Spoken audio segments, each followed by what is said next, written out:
ضرب الله مثلا قرية كانت آمنة مطمئنة يأتيها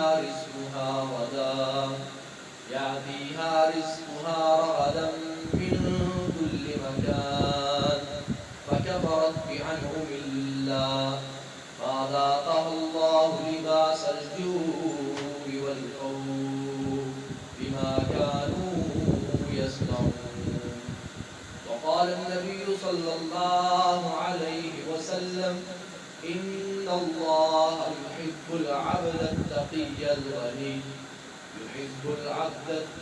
الغني الخفي أو كما قال صلى الله عليه وسلم.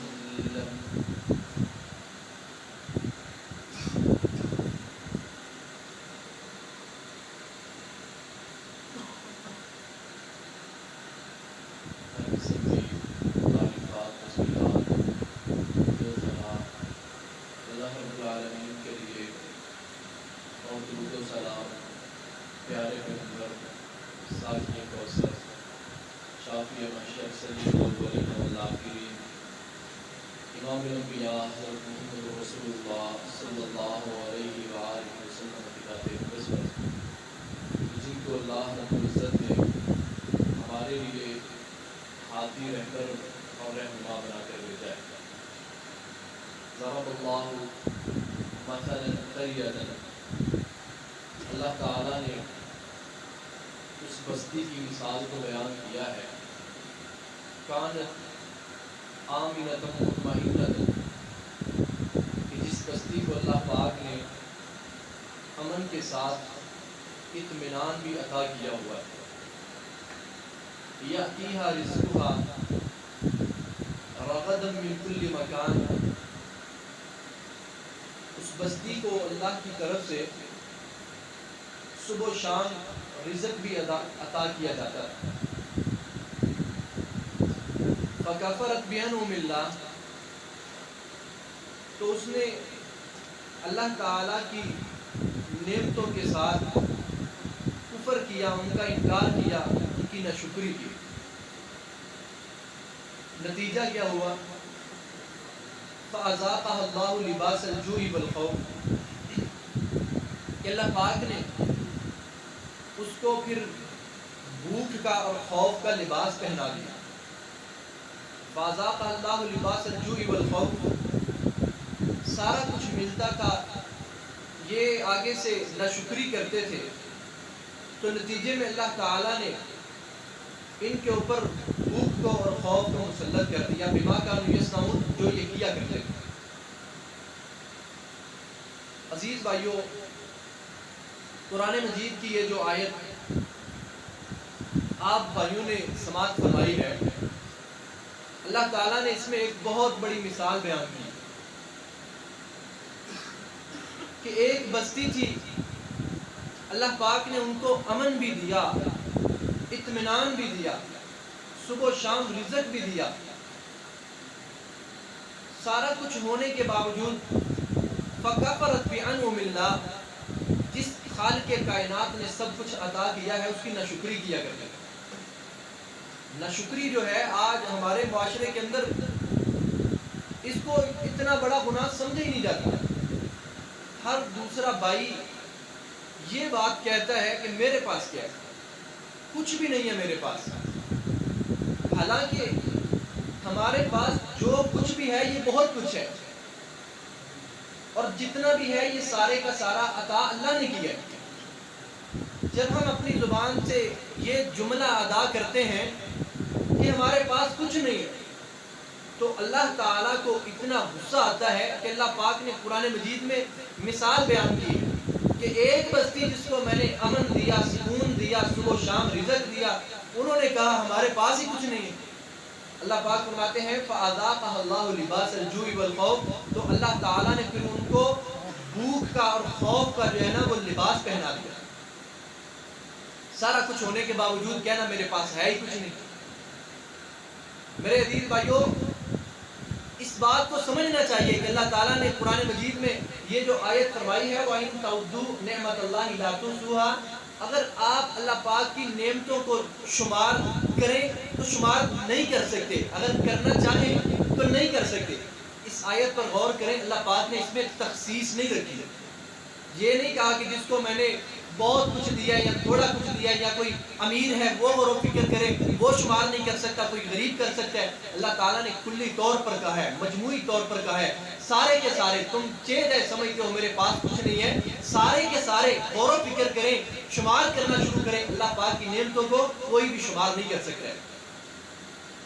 مگر آج کل بالکل ہی الٹ ہو، ہر بات ہر کام الٹ ہو چکا ہے ہمارے ہاں۔ ہم صرف اور صرف جو ہے نعمت پیسے کو سمجھتے ہیں، صرف اور صرف جو نعمت ہے یہ دولت کو سمجھتے ہیں، اور زبان پر لفظ کون سے ادا کرتے ہیں کہ دیکھیں جی آج کافروں کے پاس یہ ہے، کافروں کے پاس وہ ہے، کافروں کے پاس یہ سہولت ہے، یہ آسائشیں ہیں۔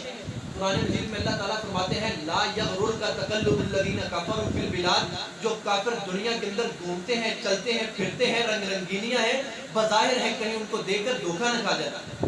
متاع قلیل، یہ تھوڑا سا فائدہ ہے، آپ دیکھ کر کہتے ہیں ان کے پاس بڑا کچھ ہے، اللہ پاک فرماتے ہیں ان کے پاس ہے ہی کچھ نہیں۔ ہم سمجھتے ہیں وہ ترقی کر گئے ہیں، وہ جیت گئے ہیں، وہ آگے چلے گئے ہیں، اللہ تعالیٰ فرماتے ہیں ان کے پاس ہے ہی کچھ نہیں۔ لا یغررک تقلب الذین کفروا فی البلاد، تم کو ہو کیا گیا ہے، تم نے سارا کچھ پیسے کو سمجھ لیا، ہمارا معیار پیسہ ہو گیا، ہماری پہچان دولت ہو گئی ہے۔ ایک مسلمان کے پاس جو اس کا معیار ہے، جو اس کی پہچان ہے، یہ دین اسلام ہے۔ عزیز بھائیو، روٹی کا نہ ہونا، لباس کا نہ ہونا، گاڑی کا نہ ہونا، گھر کا نہ ہونا، یہ ایسا نہیں ہے کہ انسان سے پتہ نہیں کوئی اتنی عظیم نعمتیں چھن گئی ہے۔ اللہ کی قسم اگر انسان کے پاس ایمان نہیں ہے، کلمہ نصیب نہیں ہوا، اگر اللہ تعالیٰ کا تعارف نہیں ہے، توحید کی پہچان نہیں ہے، قرآن کا پتہ نہیں ہے، سب سے بڑا زوال انسان کی زندگی کے اوپر گیا۔ ان کے پاس تو کچھ نہیں، کون سی جو نعمت ہے جو اللہ تعالیٰ نے ہمیں نہیں دی۔ نبی علیہ السلام نے فرمایا تھا کہ پہلے انبیاء وہ بھی خواہش، انہوں نے بھی خواہش کا اظہار کیا تھا کہ کاش کہ ہم امام الانبیاء کی امت میں شامل ہوتے۔ کیا یہ نعمت نہیں ہے؟ اسلام نعمت نہیں ہے؟ کلمے کا پڑھنا نعمت نہیں ہے؟ توحید کا ملنا نعمت نہیں ہے؟ ہمارے یہاں معیار کیا ہے؟ ان کے پاس سارا کچھ ہے، ہمارے پاس کچھ ہے ہی نہیں۔ اور یہی بات ہے آج اپنے معاشرے کے اندر دیکھ لیں کہ اگر کسی گلی کے اندر، کسی محلے کے اندر ایم این اے آ جاتا ہے نا، اور وہاں سے ایک امام مسجد گزر جاتا ہے، تو دیکھیں ترجیح کس کو ہوتی ہے، اہمیت کس کو ہوتی ہے۔ اگر ایک ہی محلے کے اندر افسر کوئی آ جاتا ہے اور وہاں سے حافظ قرآن گزر جاتا ہے، لوگ اچھا کس کو سمجھتے ہیں، بہتر کس کو سمجھتے ہیں؟ دنیا دار کہے کہ میرے پاس یہ ڈگری ہے، میرے پاس یہ ڈگری ہے، اور دوسری طرف وہ کہے کہ میرے پاس قرآن ہے، ہم پڑھا لکھا کس کو سمجھتے ہیں؟ ہمارے ہاں معیار کیا ہے؟ صرف دولت ہے، ہم نے دین کو سمجھے ہی نہیں ہے، اس کو اپنا معیار بنایا ہی نہیں ہے، اس کو اپنی پہچان بنایا ہی نہیں ہے۔ رسول اللہ صلی اللہ علیہ وآلہ وسلم فرماتے ہیں کہ اللہ پاک کس سے محبت کرتے ہیں، اللہ پاک کس سے پیار کرتے ہیں، اللہ تعالیٰ کس کو چاہتے ہیں؟ نبی علیہ السلام فرماتے ہیں ان اللہ یحب العبد التقی الغنی الخفی، کہ اللہ تعالیٰ اس سے محبت رکھتے ہیں جو بندہ پرہیزگار ہے، جو بندہ تقوی والا ہے، حرام سے بچنے والا ہے۔ آج کل اس کو جو ہے نا وہ اس کو کم عقل سمجھا جاتا ہے، اس کو اتنا شاطر نہیں سمجھا جاتا، دانشور نہیں سمجھا جاتا۔ جو پرہیزگار ہے اس کو سمجھا جاتا ہے یہ بیکار قسم کا انسان ہے، زندگی گزارنے کا اس کو طریقہ سلیقہ نہیں ہے۔ ان اللہ یحب العبد التقی، وہ فرق کرتا ہے یہ جائز ہے، یہ ناجائز ہے، یہ غلط ہے، یہ صحیح ہے، یہ حلال ہے، یہ حرام ہے۔ اللہ پاک کی محبت اس سے ہے۔ اور فرمایا الغنیہ، جو لوگوں کے ہاتھوں میں ہوتا ہے اس سے وہ بے پرواہ ہوتا ہے، اس کی نظر نہیں ہوتی یہ مجھے یہ دے دے گا، یہ مجھے یہ دے دے گا، میرا یہ کام ہو جائے گا، میرا وہ کام ہو جائے گا۔ للچائی ہوئی نظروں سے ہر کسی کو نہیں دیکھتا، ایسے بندوں کو اللہ پاک چاہتے ہیں، ان سے محبت رکھتے ہیں، ان سے پیار کرتے ہیں۔ اور میرے دین بھائیو، حدیث کا جو آخری لفظ ہے، نبی علیہ السلام فرماتے ہیں کہ اللہ تعالیٰ متقی بندے سے محبت رکھتے ہیں، غنی بندے سے۔ غنا کا مطلب ہوتا ہے کہ جو کچھ لوگوں کے ہاتھوں میں ہے ہر وقت اسی کے اوپر نظر نہ ہو، لوگوں کے مالوں کے اوپر جو نظر رکھنے والا ہے اللہ پاک اس سے محبت نہیں رکھتے۔ اور تیسرے نمبر کے اوپر فرمایا الخفیہ، جو بندہ پوشیدہ رہنے والا ہے. جو بندہ ایسا بندہ نہیں جو چاہتا ہے کہ مجھے عہدہ ملے یا مجھے چودراہٹ ملے, لوگ مجھے سلام کریں, لوگ میرے استقبال کے لیے کھڑے ہو جائیں. اللہ پاک ایسے بندے کو پسند ہی نہیں کرتے. کون ہے آج جو یہ چیز پسند نہیں کرتا؟ کون ہے جس کے دل میں یہ خواہش نہیں ہے کہ میں آؤں, لوگ میرے لیے اٹھیں, مجھے بہت بڑا عہدہ مل جائے, میری آواز جو ہے وہ لوگوں تک پہنچے, لوگ اس پر جو ہے نا وہ دھیان دے, توجہ دے, میں لوگوں کی توجہ کا مرکز بننا چاہتا ہوں. کون سا ایسا بندہ ہے جو شہرت نہیں چاہتا؟ نبی علیہ السلام فرماتے ہیں جو شہرت کو نہیں چاہتا, جو شہرت چاہتا ہے اللہ اس سے محبت نہیں رکھتے, اور جو شہرت کو نہیں چاہتا اللہ اس سے محبت رکھتے ہیں. میرے عزیز بھائیو, آج کل ہماری حالت کیا ہے؟ تقویٰ جو ہے ہم اس کو پسند ہی نہیں کرتے. غنا جو ہے یہ ہمارا وتیرہ ہی نہیں ہے, یہ ہو ہی نہیں سکتا ہم غنا کو اختیار کریں. اور خفی رہنا, مشہور نہ ہونا, کون ہے جس کے دل میں یہ بات ہو کہ میں جو ہے نا وہ مشہور نہیں ہونا چاہتا؟ ہر دوسرا بندہ جو ہے وہ مشہور ہونا چاہتا ہے. تو اللہ تعالیٰ ایسے لوگوں کے ساتھ محبت نہیں رکھتے. ہمارا معیار ایسی چیزیں میرے عزیز بھائیوں نہیں ہونا چاہیے. نبی صلی اللہ علیہ وآلہ وسلم نے فرمایا, صحیح بخاری کی یہ حدیث ہے, نبی علیہ السلام فرماتے ہیں آپ نے قسم اٹھائی ہے کہ میں اللہ کی قسم اٹھا کر کہتا ہوں مجھے اس بات کا ڈر نہیں ہے کہ تمہارے اوپر بھوک آ جائے یا تم بھوک سے مر جاؤ. نبی علیہ السلام فرماتے ہیں کہ مجھے اس بات کا ڈر نہیں ہے کہ تم بھوک سے مر جاؤ یا تمہارے اوپر بھوک آ جائے. میرے عزیز بھائیوں, ذرا تھوڑا سا غور و فکر کریں. بچہ چھوٹا ہوتا ہے, والدین کو اس کی فکر ہوتی ہے, اس کی پڑھائی کی فکر ہوتی ہے, فکر ہوتی ہے کہ اس کو یہ تعلیم دلوا دیں, اس کو ڈاکٹر بنوا دیں, اس کو یہ پڑھا دیں, اس کو وہ پڑھا دیں. کس وجہ سے؟ کہ یہ کل کو کسی کے آگے اپنا ہاتھ نہ پھیلائے, اس کے پاس پیسے ہو, دولت ہو. اگر دنیا کی طرف جائے گا دل میں فقر آتا ہے, غربت آ جاتی ہے. ہم جو ہے نا اپنی اولاد کے بارے میں سوچ ہی نہیں سکتے ایسا کہ میرا بچہ ہو, اس نے دین پڑھا ہوگا, کل کو اس کے پاس پیسے نہیں ہوں گے تو یہ کسی کے آگے ہاتھ پھیلائے گا. لوگوں کے پاس گاڑیاں ہوں گی, اس کے پاس اچھے برانڈ کے کپڑے نہیں ہوں گے. یہ ہماری فکر ہے, یہ ہماری سوچ ہے. نبی علیہ السلام فرماتے ہیں اللہ کی قسم مجھے اس بات کا ڈر نہیں ہے کہ تم پر بھوک آ جائے گی یا تم بھوک سے مر جاؤ. اور کیا فرمایا؟ کہا مجھے اس بات کا ڈر لگتا ہے کہ کہیں تم پر رزق کشادہ نہ کر دیا جائے, مجھے اس بات کا ڈر لگتا ہے کہیں تمہارے اوپر دنیا کو کھول نہ دیا جائے. آج جس کے اوپر دنیا کو کھول دیا جائے نا, نبی علیہ السلام کی سیرت کو سمجھے, آج جس پر دنیا کو کھول دیا جائے, اس کو مال و متاع عطا کر دیا جائے, لوگ سمجھتے ہیں اس کے کیا کہنے, اس کے بارے نیارے ہو گئے ہیں, ساتوں گھی میں پڑی ہیں, اس کے کیا کہنے ہیں, بہت کچھ دے دیا, اس کی قسمت کے کیا کہنے. نبی علیہ السلام فرماتے ہیں مجھے اس بات سے ڈر لگتا ہے کہ تم پر دنیا کھول نہ دی جائے. عزیز بھائیوں, کیا کبھی ہم نے اس بات کے اوپر غور و فکر کی ہے؟